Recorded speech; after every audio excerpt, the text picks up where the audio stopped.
Okay then. Hello again, everyone, and welcome to the first episode of EyeSee's webinar series on consumer behavior in a global health crisis. My name is Sanja, and today I will be joined by Bojana Berisavljevic, who is a business development manager at EyeSee and an experienced insights professional. Hi, Bojana. Thank you for taking the time to join us today. Over the last 3 weeks, we've been receiving more and more questions from clients about the health crisis and its impact on research. What are the effects of consumer sentiment on research? Should we pause all our studies? Can we still use the same norms? So basically, estimating consumer sentiment is very difficult at the moment due to several different reasons. So the health crisis is hitting different countries and states at different times. In China, it started about 3.5 months ago. In Italy, about 4 weeks ago. In New York, a fortnight ago. The future timelines and actions communicated by governments also vary a lot. Most European countries are expecting at least another 4 weeks of quarantine, while the federal government in the USA previously mentioned 2 weeks. So the length of the quarantine will have a considerable impact on the recession after the health crisis. Some question whether there will even be a recession, others estimated between 0 and 10%, and others expect even much higher. So due to all of this, you can see different behaviors, even in the same country. For example, New York was a ghost city last week, while the beaches were still full in Florida. So to understand the current sentiment, we launched a tracker study 2 weeks ago in the US, France, and Germany. The study will continue to follow the current outbreak throughout its peak and hopefully its fast leveling off, and will be used to help us to understand consumers in these distressing times. So here's an overview. Today we will talk about the shifts in consumer behavior and media consumption in the 3 countries. We'll then move to 2 different approaches to market research in a time of compromised consumer sentiment and offer some practical tips. Next week, in the second webinar session, we will discuss the results of 2 replication studies, advertising and shopper, that are putting behavioral methods to the test and basically comparing the data from this week to data from a few months back. In essence, we still picked the same winning ads as we did before. Overall, the results are comparable with the previous results, but some KPIs, such as brand recall, is reforming across all of the ads for the better. So another notice, please let us know if there are any questions you might be interested in or suggestions regarding the study. You can send them over through social media or email, and we will include them in the study. So this is an opportunity for you to get quick answers to questions that are relevant to your business and industry. So without further ado, let's dive into the data from Germany, France, and the US, 3 countries that are profoundly affected by the pandemic. Bojana, could you tell us a bit more about the study setup, which methods we used, and why a tracker study? So for this study, we were mainly interested in understanding how lives are adjusting to the new crisis and its effect on shopping and media habits, with an emphasis on the online. To collect data, we used surveys and the reaction time measurement. We targeted the general population of the United States, France, and Germany, countries, as you said, that are currently experiencing slightly different phases in the pandemic cycle. Could you tell us a bit more about what RTM is? Of course. So while surveys measure consumer attitudes by focusing on the rational and explicit opinions, RTM captures the implicit and emotional certainty of stated attitudes.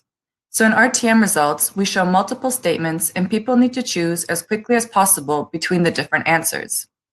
For our research, we needed to be sure to have both the implicit and explicit components. When people judge their own behaviors and beliefs, it is quite often different from what we see happening in the real life. And this is why we used RTM tests to feel the ground for optimism in these 3 different countries. So for instance, if someone says they believe the situation will get better, and yet it took them a while to choose that response, you get a sense of just how hard it is for people to gauge the situation and make decisions about their behavior. And this is something to keep in mind when building our studies and thinking about what questions to ask. We can't forget that we are talking to actual people and not just shoppers. So some of the following questions we asked to assess the Consumer Optimism Index. For instance, how do you expect your personal and your family financial situation to look like? How do you expect your country's financial situation to look like? For instance, how do you expect the coronavirus situation to develop? And we see that at around 60% of the total respondents, the prevailing sentiment is uncertainty, with the most optimists being in the US at 21% and the most pessimists being in Germany at 28%. And when you think about it, this is actually a really important finding. People are looking for trust and reassurance. And we know from several of our CPG clients that are looking to focus on dealing with the increased demand and doing whatever is necessary to make sure their products are available in store. Unfortunately, consumers don't understand this. So if brands were able to create ads explaining what they are doing and manage to reassure the consumer that there will be enough toilet paper or, say, personal hygiene products and so on, this could be a huge win for the perceived uncertainty and would also strengthen a brand's equity. And this same logic is true for governments. Sharing unclear and mixed messages is the worst thing they could do at these times. I mean, people will take in the bad news and they will plan accordingly, but uncertainty is the thing that leads to irrational behavior. Makes sense. When we move to the personal financial situation, I see there are some discrepancies regarding the personal and country outlook in all three samples. Could you elaborate on this? Yeah, so when it comes to the personal financial situation, most people predict it will remain the same, while 39% of French and German respondents think it will get worse, and the French being more certain of it. We see that a third of Americans even believe that it will get better.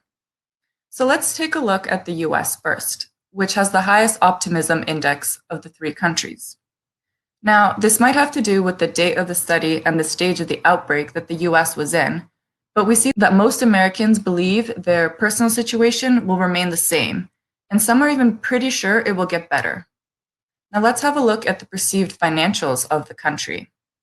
Well, here we see that almost half think it will get worse, and 62% think that the coronavirus situation will get worse.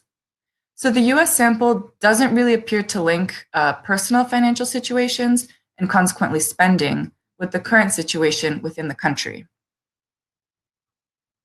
We can look over at the German and the French, who have a higher speed of RTM responses, and therefore they have higher certainty.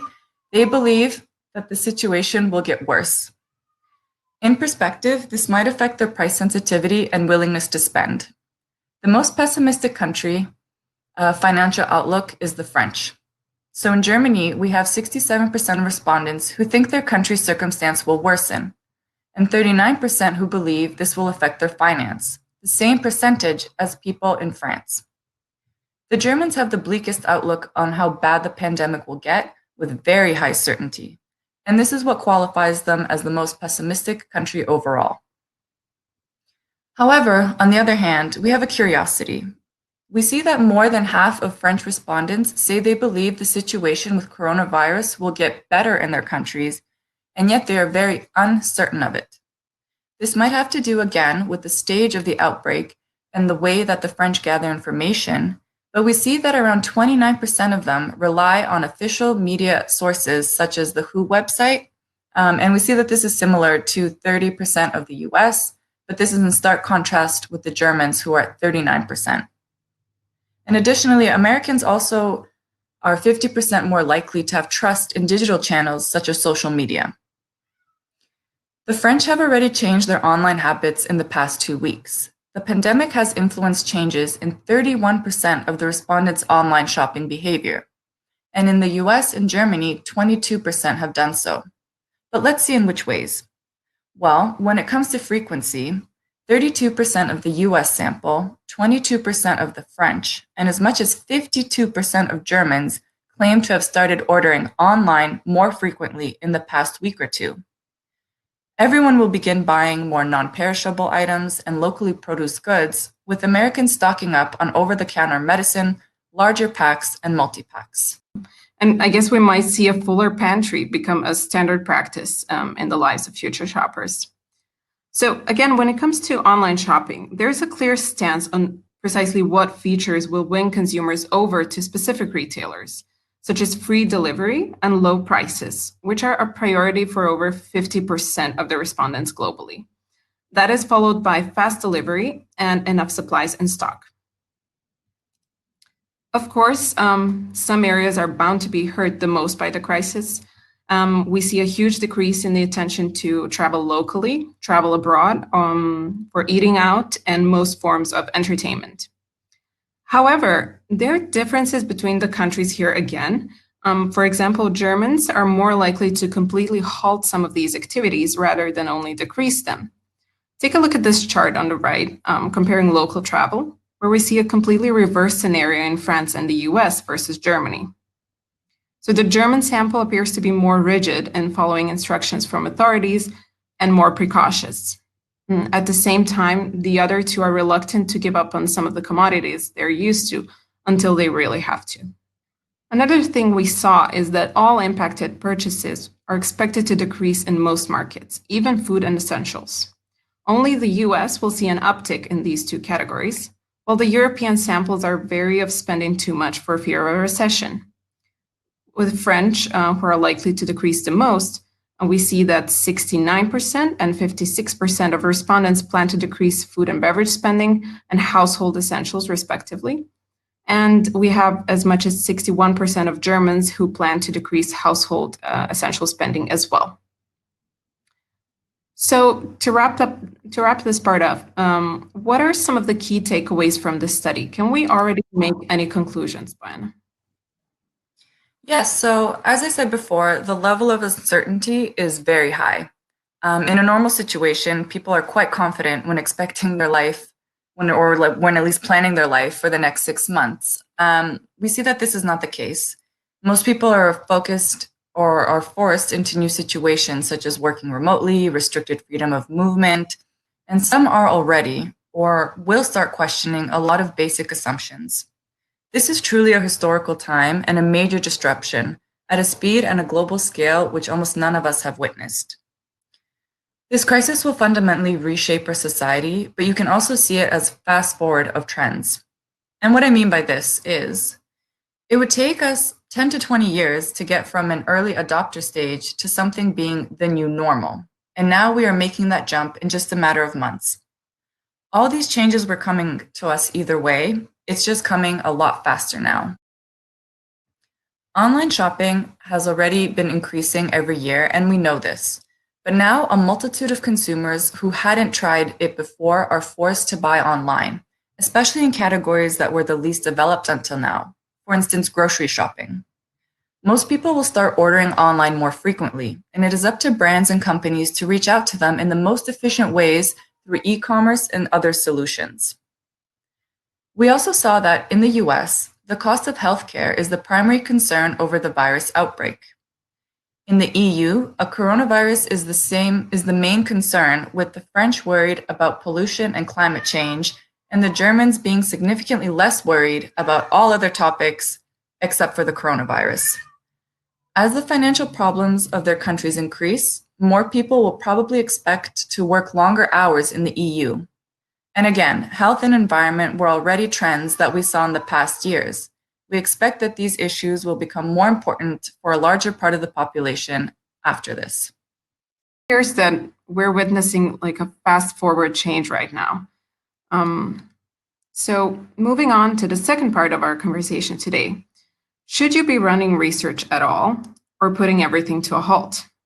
So this is not an easy question, and it's certainly harder for some industries and sectors than it is for others.